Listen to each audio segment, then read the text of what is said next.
3,000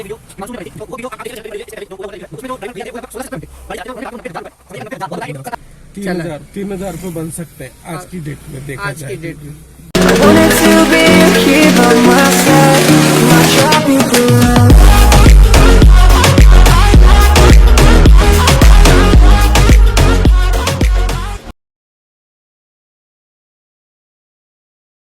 अगर सही तरीके से दिन भर 12 घंटे अगर अपन देते हैं इसको गाड़ी को, जी, तो 12 घंटे में अपने को पर डे 2,000-2,200 रुपए 2,500 के आसपास बनता आराम से बनता है। बिल्कुल बनता है। और 2-2,500 में लगभग प्रॉफिट कितना होता होगा? प्रॉफिट ये मान लो कि करीबन कंपनी को जाएंगे 600 रुपए के आसपास, 600 रुपए का, तो 1400-1500 रुपए मिनिमम, 1500 रुपए 1500 के आसपास आराम से बचता है अगर कोई 12 घंटे चला है। चलाता है। जैसे अभी एक भैया ने रिव्यू किया था, हिमांशु ने, इसके पहले वाली वीडियो में, तो उन्होंने बताया था कि एक जो ड्राइवर थे भैया, वो लगभग 17 से 18 घंटे गाड़ी चलाता है। वो लगभग सुबह 6 बजे के आसपास निकल जाते हैं और रात में 11 बजे के आसपास घर जाते हैं। हाँ। तो उन्होंने बताया कि लगभग उन्हें 90,000 रुपए के आसपास पर महीना इतने वो बचा लेते हैं। तो आपका इस बारे में क्या मानना है, इतने वो बचा सकते हैं या नहीं? नहीं, इतना तो नहीं होता है। देखो केरला हालांकि मैं जैसे अगर 2,000 रुपए 2,200 रुपए पर डे रोज बताता हूँ, तो 2,000 रुपए पर डे के हिसाब से भी 60,000 ही बनते हैं। नहीं, वो उन्होंने दिन के, जैसे आपने अभी बताया ना 2,000, तो 2,000 तो 12 घंटे की राइड के लिए है। बिल्कुल भी है। आपने 12 घंटे बताया 12 ना। घंटे। वो बोले कि मैं 16 से 17 घंटे, मतलब 4-5 घंटे वैसे तो एक्स्ट्रा। अगर वो इस तरीके से देख रहा है, इस तरीके से काम करता है, जी, तो 90,000 कमा सकता है। कमा सकता है ना। कमा सकता है, कोशिश करे तो। हाँ। लेकिन सब दिन एक जैसे नहीं होते हैं। अच्छा, हाँ, कभी वो तो कम कभी ज्यादा भी ज्यादा रहता कभी है ना। कम, लेकिन तो भाई मैं तो मोटा मोटी ये मानता हूँ कि अपने 35 से 40,000 रुपए हर महीना गाड़ी छोड़ती है। नॉर्मल अगर आप 7-8-9 घंटे भी चलाते हैं हाँ, तो हाँ बिल्कुल। 40,000 रुपए 45,000 रुपए अगर आप नॉर्मल चलाते हैं तो मैं तो ये कह रहा हूँ कि अपने को भी बॉडी को भी रिलैक्स मिले, अपन आराम से सब कुछ करे, काम वगैरह सब। मेरा ये सब पूछने का केवल ये उद्देश्य था आपसे कि क्या उन्होंने जो बताया वो सच बताया, या आपको लगता है कि ऐसा हो ही नहीं सकता? आपको लगता है क्या कि ये संभव है अगर कोई आदमी 17 से 18 घंटे राइड करे? 3,000 रुपए बन सकते हैं आज की डेट में देखा आज जाए। की डेट में क्योंकि अभी गाड़ियों की डिमांड बहुत ज्यादा है जी, और अच्छी चल भी रही है। जी, उबर ओला दोनों बढ़िया चल रही है, और गाड़ियां पता नहीं कहाँ गई, कोई फाइनेंस में है, क्या है, कैसे है। जी। तो गाड़ियां भी कम है और हर राइडर्स को करीबन 10 से 15 मिनट वेट करना पड़ता है, अच्छा, तो जाके गाड़ी मिल रही है। तो वेटिंग ज्यादा, मतलब गाड़ियां इस टाइम पे कम है और राइड्स की डिमांड ज्यादा अभी है। बीच के दिनों में तो यही था कि 10 से 15 मिनट सबको वेट करना पड़ता था। पर अगर अब धीरे धीरे लॉकडाउन के हिसाब से अपना खुल गया है मार्केट और अच्छे से चल रहा है। तो लगभग आपको 5-6 साल हो गया चलाते हुए, तो आप प्रॉपर ओला उबर में ही चलाते हैं? ओला उबर में भी चलाई है। इससे पहले मैंने 2004 से चला रहा हूँ गाड़ी। जी, 2004 से गाड़ी चला रहा हूँ। तो पहले इंडिका वगैरह ये चलती थी। तो आपने इंडिका वगैरह भी चलाई हुई है? जी सर, जी। अच्छा, वो भी चलाई? तो वो मैंने पहले टूरिस्ट में भी चली थी, उसके बाद में BSNL ऑफिस में है तो गवर्नमेंट डिपार्टमेंट में भी वो गाड़ियाँ, टैक्सी गाड़ियाँ लेते थे, उस समय भी चलाया था मैं। तो आपको लगभग पर डे कितना क्या बच जाता होगा ओला उबर के थ्रू? अगर आज की डेट में देखा जाए उबर से, जी, तो उबर से अगर अपन 12 घंटे काम कर रहे हैं तो 2,000, 2,200, 2,500 रुपए आराम से बन जाता है। 2,500 के आसपास आप बना सकते हैं अगर? बिल्कुल बना सकते हैं सर। अच्छा, हाँ, अगर मेहनत करने पे आप जितना समय गाड़ी को दोगे उतनी आपकी इनकम बढ़ती जाएगी। तो जैसे आप ये स्विफ्ट टूर चला रहे हैं गाड़ी, तो ये डीजल चला रहे हैं या पेट्रोल, या आप वैसे जो CNG वगैरह या LPG? प्रेजेंट में तो मेरे पास जो गाड़ी है स्विफ्ट डिजायर टूर है जी, और ये डीजल से है। डीजल से है।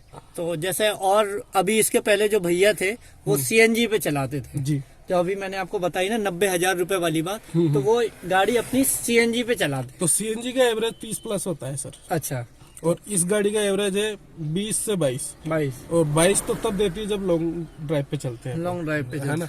और सिटी में अगर चलाते हैं तो 20 के अंदर रहता है, 20 से 18-20 18 से 20 सिटी के अंदर ये रहता है। तो लगभग आप अगर CNG इसमें लगवाएंगे तो आपको पर डे, जैसे अभी आपने 2,500 रुपए डीजल बताया। गाड़ी पे तो CNG लगती नहीं है। अच्छा, पेट्रोल में ही पे लगती है, वो भी बात आपकी सही है बिल्कुल। तो पेट्रोल पे अपने इस पे सीएनजी किट लगता है, और अब आजकल जो गाड़ी आ रही है वो सीएनजी किट पे भी आ रही है। अच्छा, पहले से कंपनी फिटेड आ रही है। अच्छा, तो जैसे आप आगे चल के मानिए कि अभी तो जैसे अपने यहाँ भी सीएनजी के टैंक वगैरह कम ही है, तो आगे आप अगर सीएनजी का अपने यहाँ अच्छा हो गया, हर जगह टैंक हो गए, तो आप क्या सीएनजी वाली कार लेना पसंद करेंगे? बिल्कुल लेंगे सर, सीएनजी तो लेना ही होगा फिर, क्योंकि डीजल की रेटें तो खैर बढ़ चुकी और अभी वापस कम भी हो गई है जी। जिससे रेटें अगर बढ़ी थी, जो रेटें राइडर्स को भी ज्यादा पे करना पड़ता था, अब जाके नॉर्मल हो गया है। अब वापस से वही रेटें आ गई जो पहले थी। जैसे आप पर किलोमीटर बताएंगे कि आपको लगभग कितना पड़ता है? हाँ, अपन पर्सनली अगर बुकिंग करते हैं तो 10 रुपए किलोमीटर चल रहा है, बिना ओला उबर के। बिना ओला उबर के। और वो जैसे कि 200 किलोमीटर जाता है तो 200 किलोमीटर वापस आने के भी लगते हैं, वो चाहे जाके वापस आ जाए या वहीं ड्रॉप हो जाए, कर दिया जाए। उसका टोल वगैरह अलग रहता है, उसका 10 रुपए किलोमीटर पे अपना मतलब जितना दोनों भी तरफ का आपको आने जाने का लगेगा, टोल भी उसी का लगेगा, पार्किंग टोल जो भी है। ओला उबर में आपको, जैसे आप केवल सिटी में चलाते हैं, तो ओला उबर में आपको लगभग कितने का पड़ेगा? ओला उबर में अपन चलाते हैं, ओला उबर में जैसे कि 2200 रुपये अपन आराम से कमा सकते हैं पर डे। पर आप ऐसे बताइए ना, जैसे 1 किलोमीटर आप चलाना चाहें तो लगभग आपको कितना पर किलोमीटर में आपको कितना पड़ता है लगभग? जैसे मान के चलिए मुझे जाना है, मैंने राइड बुक की, मुझे 10 किलोमीटर जाना है, तो लगभग ये सर उबर में अभी जो हो रहा है, कम से कम ज्यादा नहीं तो 12 रुपए किलोमीटर चलती है, 12 से 15 रुपए किलोमीटर जी। तो आप इसको जोड़ के 150 जैसे 10 किलोमीटर जाएंगे तो 150 का बिल तो मिनिमम बनेगा ही। बाकी अगर ऐसा भी है क्या, सुबह शाम या रात के हिसाब से टाइम कम ज्यादा, मतलब पैसे कम ज्यादा होते हैं? नाइट में तो चार्ज बढ़ के रहता है, नाइट 100 रुपए पे 10 रुपए बढ़ के आते हैं। अच्छा, जैसे मान के चलिए दिन में जो बिल 100 रुपए का आएगा, वो रात में आपका 110 रुपए 110 आएगा, ज्यादा आएगा। तो बाकी आपको जैसे 5-6 साल आप बता रहे हो गए आपको चलाते हुए, तो महीने भर में आप लगभग 40 से 45 हजार रुपए कमा मिनिमम। हाँ, और पर मैं ना 24 घंटे नहीं चलाता हूँ, मैं सिर्फ 12 घंटे ही चलाता हूँ। 12-13 घंटे जो भी अपने से बनता है उसी में चलाता हूँ, उसमें भी घंटे 2 घंटे रेस्ट करते हैं, आराम से चलाते हैं। आराम से चलाते हैं। तो लगभग आपको 40 से 45 हजार ओवरऑल। कोई भी अगर नया व्यक्ति आना चाहे तो उसको आप क्या बताना चाहेंगे कि वो क्या करे, या क्या एक्सपीरियंसेस हैं, उसे आना चाहिए ओला उबर में या नहीं आना चाहिए? इस हिसाब से देखो, अगर उसके पास ऑलरेडी अगर गाड़ी है जी, तो उसको ओला उबर में चलानी चाहिए जी। और कहीं भी फिक्स होती है तो वो भी करना चाहिए। मतलब दोनों तरह से कर सकता है कि किसी और की उबर भी चला सकता है, फिक्स में भी चला सकता है। आजकल कई लोग चला भी रहे, फिक्स में भी चला रहे, ओला उबर से भी चला रहे। ओला उबर से भी चलाते हैं तो अपने 2200 रुपए मिनिमम बनते हैं। ये स्विफ्ट डिजायर टूर के हैं। और अपन अगर छोटी गाड़ी चलाते हैं जी,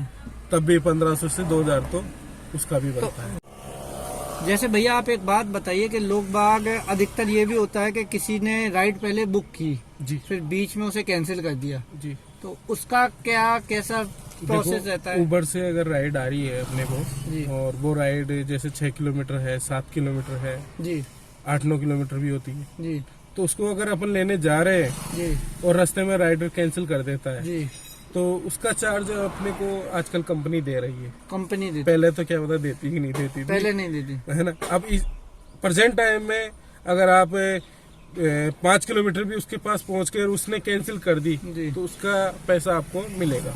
तो जो उसका पैसा आपको मिलेगा तो क्या जो राइडर है वो नेक्स्ट राइड जो करेगा जी, उसका बिल उस पे चढ़ेगा, बढ़ के आएगा उसका। ऐसा मतलब ये भी होता है कि अगर कोई कैंसिल कर दे बीच में से जी, तो उसका आपके ऊपर कोई असर नहीं पड़ेगा, वो तो आपको पैसा मिलेगा ही मिलेगा। और जैसे किसी ने मान के चलिए, बहुत से ऐसे होते हैं जो फर्जी आपको फीडबैक में आपको फर्जी रिपोर्ट वगैरह कर दिया कि ड्राइवर ऐसा था या वैसा है, तो इन सब चीजों से भी होता है। देखो, कंपनी में अगर अपनी कंप्लेंट करते हैं जी तो फर्क तो पड़ता है जी। अभी राइडर्स ने, मेरी राइड चालू है जी और राइडर्स दूसरी राइड और आ गई, जी ठीक है, मैंने उसको भी कर लिया क्लिक, जी, हाँ। और वो राइडर्स का फोन आ रहा है कि भैया कितनी देर में आ रहा हूँ। मैं कि सर मैं राइड मेरी चालू है, कंप्लीट होते आपके पास आता हूँ।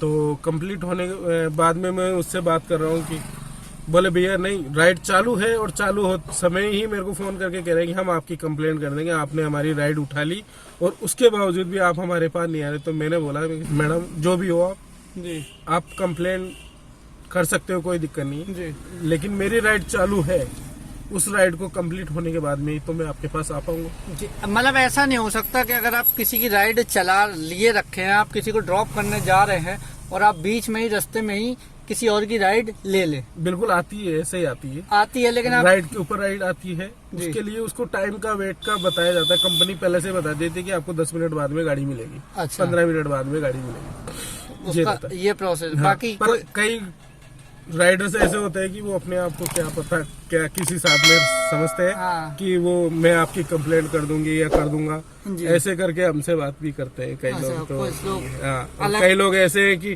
बोले भैया इतना बढ़िया राइडर्स मिलते हैं कि उनसे बात करने का ही मन कुछ अलग रहता है। तो मतलब भाई ये कि वो तो आदमी की पर्सनैलिटी के ऊपर है, कैसे भी कुछ भी मिल जाए।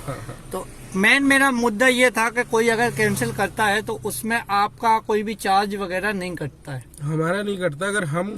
अगर कैंसिल कर देते हैं तो हमारे क्या है परसेंटेज जो बनता है उसको कम कर दिया जाता है आपके ऊपर अगर आप कैंसिल करोगे तो आपके ऊपर असर पड़ेगा। कैंसिलेशन का एक परसेंटेज आता है जी। उसको 85% से ऊपर रखना पड़ता है। अच्छा। उससे कम होता है तो आपको राइड कम मिलना स्टार्ट हो जाती है, कम मिलती है, फिर राइड मिलती है पर कम मिलती है। जितनी ज्यादा आप अगर राइड करेंगे तो उतनी ज्यादा आपको मिलेगी, और अगर आप कैंसिल करते जितनी जाएंगे ज्यादा कैंसिल करोगे उतना ज्यादा आपको खुद को ही नुकसान होगा। कंपनी क्या है फिर आपको राइड देना कम कर देगी। अच्छा, ये सीन है जी। तो बाकी मतलब आप पूरी तरह से गाड़ी से ओला उबर से सेटिस्फाइड। चलिए ठीक है भैया, बहुत बहुत धन्यवाद आपका, आपने अपना टाइम दिया। Thank you. ठीक है।